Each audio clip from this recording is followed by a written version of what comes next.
from the age of 16 to 22, I would say. And, I started young and I got sober at a young age, I would say. I would say also I drank alcoholically from the start. I don't think it took me very long to become a blackout drinker. And really, yeah, I say this all the time, but like one or two drinks just never seemed like enough to me. Um, it was like, what was the point of drinking one or two? I wouldn't get drunk. I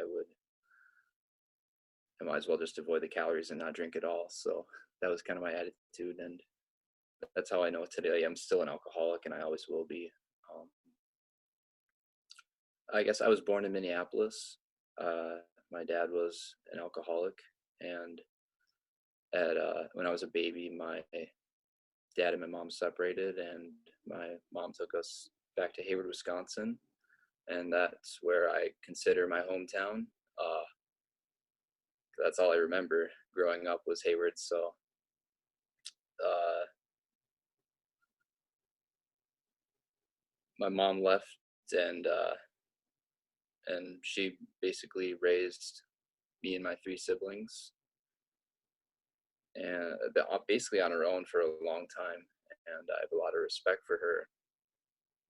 She sacrificed her life for the good of our family, and unfortunately, she was one of the people I hurt the most through my drinking and selfish behavior. So I'll get to that in a little bit. But growing up, I was a nervous, shy, introverted kid. Still am today. So I feel like it's a little different, though. I don't try to block myself into a corner. I can do things like public speaking now, and it's uncomfortable, I would say, but it's something that I grow through, and you'll kind of catch that throughout my talk. Hopefully, that doing those uncomfortable things is really what I'm trying to get across. And through working the steps, getting a sponsor, just not drinking one day at a time. It's really uncomfortable at the beginning, and I struggled a lot with it. And through that, though, through perseverance and good sponsorship, things just slowly got better. And I can look back in hindsight and say, well, it wasn't really that bad. And I don't get that right away, though. I have to do the work to get the benefits. So yeah, I was nervous, shy. It was hard for me to step out of my comfort zone. And when I was younger, I was always a good student. I would say I got decent grades. I guess I was over a 3.0 at least when I graduated high school. I didn't really play sports. I never had a whole lot of friends. And sometimes I would just have some crippling anxiety that it would make it hard to do anything really. And I recognize today that that was fear of, what people thought of me, or of what I thought was going to happen if I did this thing. Then things just won't work out the way I expected.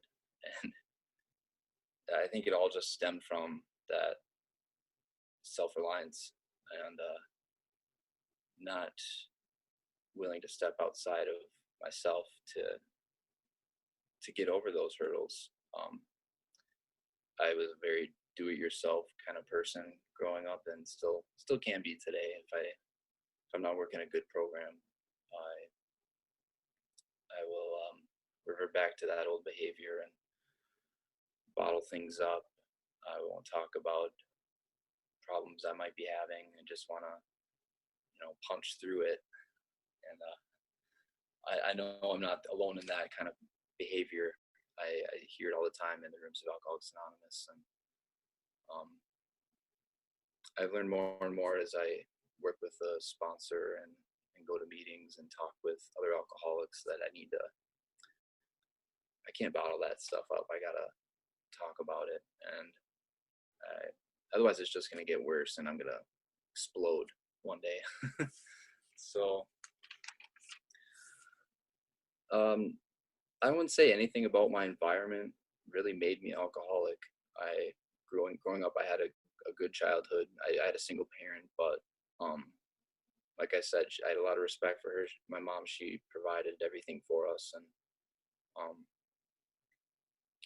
we might not have had the nicest things, but it was a good life. So I'm definitely leaning more on the nature versus nurture side. If you're into that kind of thing, I definitely feel like I was always alcoholic, and I always will be an alcoholic. Um, so high school, I would say things started to change. I started hanging out with a bad group of kids. I stopped going to church. I I was doing things I never thought I would do, like outside issues, lying to my mom, stealing, um, just yeah, things that make me cringe today. And telling my story, sometimes I do cringe a lot because I can't believe the way I acted back in those days. But I know I need to remember how I was, because it's valuable to other alcoholics, and it's it's good to just know how where I'm at today, and what I've overcome, but where it could go right back to if I quit working my program. So I don't really remember my first drunk. Uh, there was a series of early on drunks that I remember, but I don't know which one was first. It's the one that stands out the most to me is when I puked in my ex-girlfriend's mouth, and that was I'm not going to get too much more into that, but that was not a good night, and that was how it was from the beginning for me. I was always drinking to excess, to the doing the things that I never thought I would be doing, like going into the night. I might have intended to get drunk, yeah, but I didn't intend to black out. I didn't intend to get arrested. So when I get to talking about step one and that unmanageability in my life, it manifested itself in uh, little different ways for me. It was a little harder to tell where that unmanageability was, but when I really looked at my drinking behavior, and it was clear to see that I was doing things I didn't intend to do, and it was kind of difficult to get alcohol in Hayward. It was a lot easier to get drugs, I would say, and that's all I'm really gonna say about it. But uh, I always drank to excess when it was available, and when it wasn't, I was irritated. I found other substitutes. I was obsessed over it. All the things it talks about in the big book about how we get when we that mental obsession it talks about in the doctor's opinion, I guess, is what I'm thinking of. What comes to mind the most is that's how I felt. I was not a happy person sober, and it took me some recovery time to realize. My sponsor asked, why wasn't I okay sober? Why did I have to drink? Um, so obviously, you start to see the problem is not in my drinking, but in the way I was reacting to life, and the, how I was feeling inside. Something was wrong before I started drinking, because I knew that a drink would fix these feelings I had. So yeah, the doctor's opinion can probably explain this a lot better than I can, but um, basically, when I started drinking, I couldn't control how much I drank, and when I wasn't drinking, I was restless, irritable, and discontent. And I think I can just leave it at that. Uh, Around this time too, I was I had a girlfriend, and that was a toxic relationship in high school. She was doing a lot of the same stuff I was, and my mom hated her. Um, I would go over there a lot, and her mom didn't really care if I drank or did anything over there. So it was just a bad situation. And when I was 17, I got a DUI, and that was the summer of my junior year. So that's a good story. I guess I can, well, I'll talk about that a little bit because it really shows where I was at the time. It was the middle of the day. It might not even have been noon, and we spent the whole morning driving around Hayward trying to find enough alcohol to get drunk. And it's really funny when I think about it because we went to like 5 different houses, and we got like a little bit of wine here, and then we went to another house and got like a 6 pack, and finally had enough to get drunk, and it was just a mess after that. Ended up driving and ended up on Main Street in Hayward, and belligerent, puking, throwing up, trying to tell my friend I was okay to drive, just I'm sure causing a huge scene. And the police were called, and I went to jail. And my mom picked me up, and I was really ashamed about that situation, and because obviously I said I have a lot of respect for my mom, and to put her through that, I feel like she really faced the blunt of my disease. And so after that, I sold my car to help pay for fines, and I wouldn't have another one until right before I got sober. And I think that's the only reason I didn't get any more DUIs, because I couldn't drive. So I did have to do some AODA counseling after that. And I don't think I was willing at that point to change anything, because I don't remember anything from that counseling, and I don't think it affected me. I might have toned it down for a little while to get the heat off my back, and I guess eventually it went back to the same old behavior. Lying to my mom, lying to my family, going out late and not coming home. I did graduate high school, and I got accepted to the University of Wisconsin, Eau Claire. So my mom was pretty scared about seeing me go, because I was a bad kid, and I can imagine now what she felt like. Maybe I guess I really can't until I have kids of my own and what that feels like. But I'm sure she was just full of fear and what I was going to do there and all the trouble I was going to get into. But I guess one good thing about it was I got away from the crowd I was surrounding myself with. I'm not going to advocate geographic changes because they don't work. I always bring myself with me. So one thing it did help with was losing connection with those people I was hanging out with. But I found the drinking crowd in Eau Claire. So drinking took on more serious proportions in college. I can't remember a sober weekend. I would classify myself at that point as the weekend warrior. So yeah, basically every weekend, that's what we did for fun. And I guess I just thought that's what everyone was doing in college. Looking back on it, I know there were people doing other things on the weekend and having fun sober. I just didn't want to see that, or didn't want to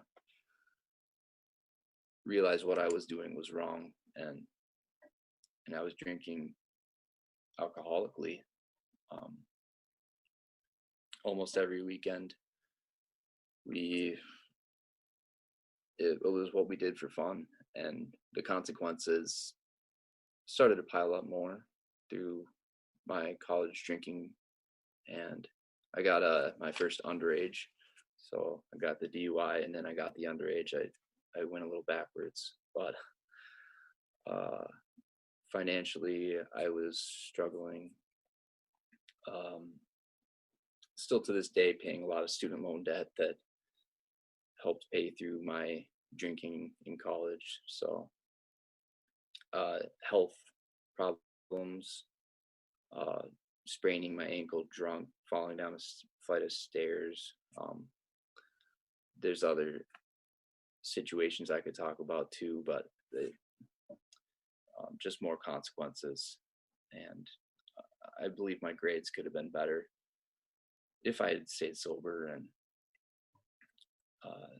they were not definitely not as good as they could have been. So I guess I'll get to my bottom here. So it was my senior year in college, and a typical weekend. I mean, I was blacked out in my dorm, and on this certain night, one of my roommates happened to be awake and worried about me, so they tried to wake me up, and I was unresponsive. So after that, they called the RAs, and the ambulance came and took my blood, and what came out of that was they took my blood, and I was 21 at the time, so they left, and I thought that was the end of it. But come the next day or so, the university got wind of what had happened and thought I might be drinking alcoholically. So I was pretty upset, I would say. I didn't think that the RA or anyone needed to be called. And that was just my thinking at that period. I wasn't worried about my safety. These guys just, they were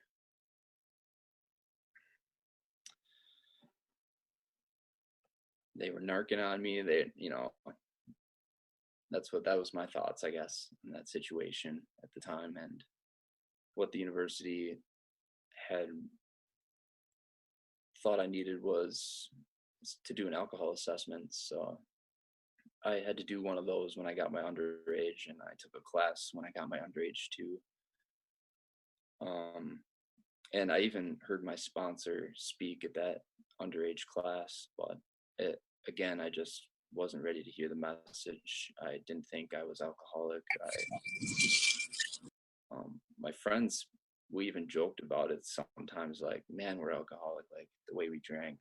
But I don't know, saying that to a sober person just wasn't ready to do that. And for some reason, when I took that alcohol assessment my senior year in college, it was different. I think graduating that year was a big factor, because I really thought my drinking would slow down after that, and I'd be able to control it. But if anything, it was getting worse. So it was definitely a concern. But when I took that alcohol assessment, I was finally honest, and I answered those questions to the best of my ability, like, how many drinks do you consume on a normal night? Or probably 10 to 15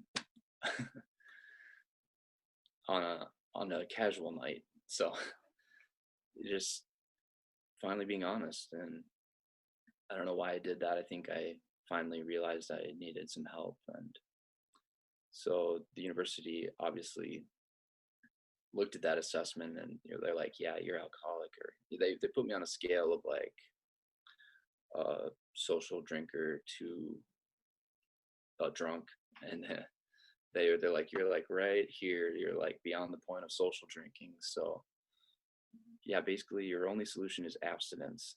And that to me was like, how can I not drink? Like that was the only thing that was making me happy at the time, and that was a tough pill to swallow. So they they got me to go to some outpatient counseling, and I met up my counselor there. He was a member of AA, and I remember vividly he explained the allergy to me, and I feel like that was the first time I ever listened and heard it, and I was like, yeah, that makes sense. That's how I drank, and every time I took one drink, it was off to the races, and I would I wouldn't stop till there wasn't any more left, or I was blacked out. So I could relate to him and how he explained that, and he really pressured me to go to my first AA meeting, and it took me a little while, a couple weeks, and I should say I didn't stop drinking after that dorm room incident. My sobriety date's June 15th, so I graduated and things got worse, and I was seeing the counselor, and my last drunk was about what my future drinking career would have looked like outside of school. I drank way too much, and I woke up and all I could think of was where's the bottle, and how am I going to keep this buzz going? And I got to remember that too, because it was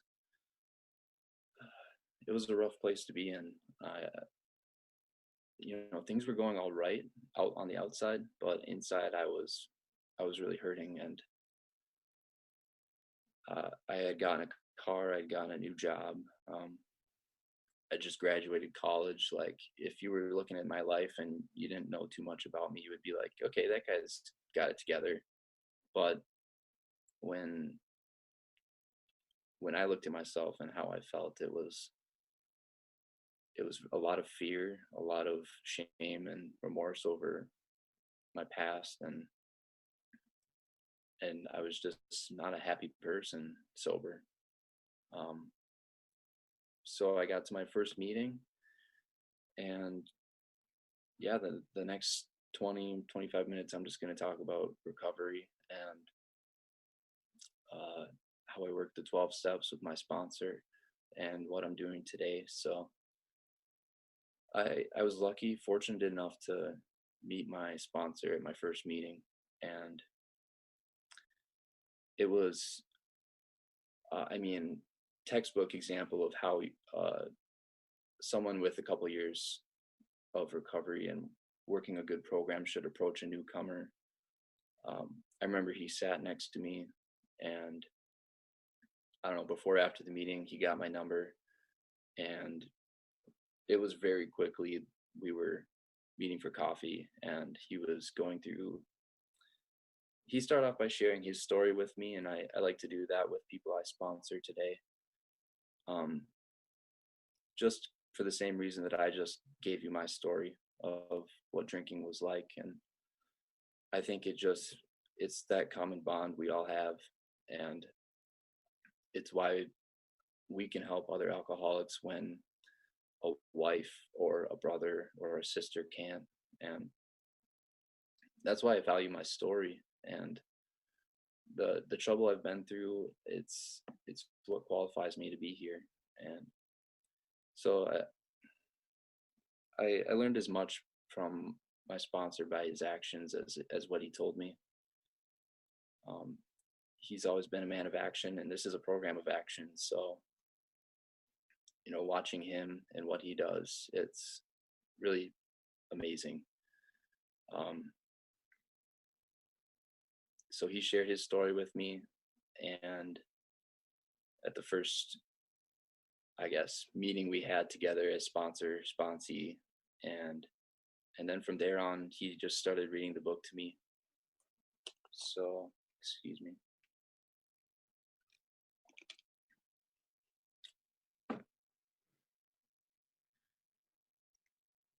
Oh, did you say it's It's usually a 30-minute share.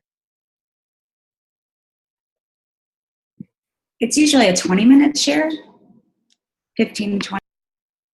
I'm sorry. I guess I'll. Sorry, in Wisconsin, I've always been to 50-minute speaker meetings. I guess I should have got figured that out prior to the meeting, but I'm really sorry about that. No big deal, man. Why don't you just take like 5 minutes to wrap up? All right. So he basically told me to call him every day, be honest with him, and go to 3 meetings a week. I quickly got involved in service in Eau Claire. I think my first position was co-hotel chair on a WikiPaw bid committee for WikiPaw 24. And I was a part of 2 big committees. And today I've had the privilege of being the chair for the WikiPaw 25 host committee. And, those uncomfortable things that I mentioned earlier is really what I was trying to get across tonight, because, doing those 12 steps, doing an inventory, accepting service positions, anytime someone asks me to do something at AA, I just say yes. And through that process, I've just grown and learned so much beyond what I ever thought I could. And I guess I'm just going to close with a little short reading from the Appendix 2. So, most emphatically, we wish to say that any alcoholic capable of honestly facing his problems in the light of our experience can recover, provided he does not close his mind to all spiritual concepts. He can only be defeated by an attitude of intolerance or belligerent denial. We find that no one need have any difficulty with the spirituality of the program. Willingness, honesty, and open-mindedness are the essentials of recovery, but they are indispensable. And thank you for allowing me to share. I'm sorry I went over, and have a good night. Thanks, Lucas. Thanks, Lucas.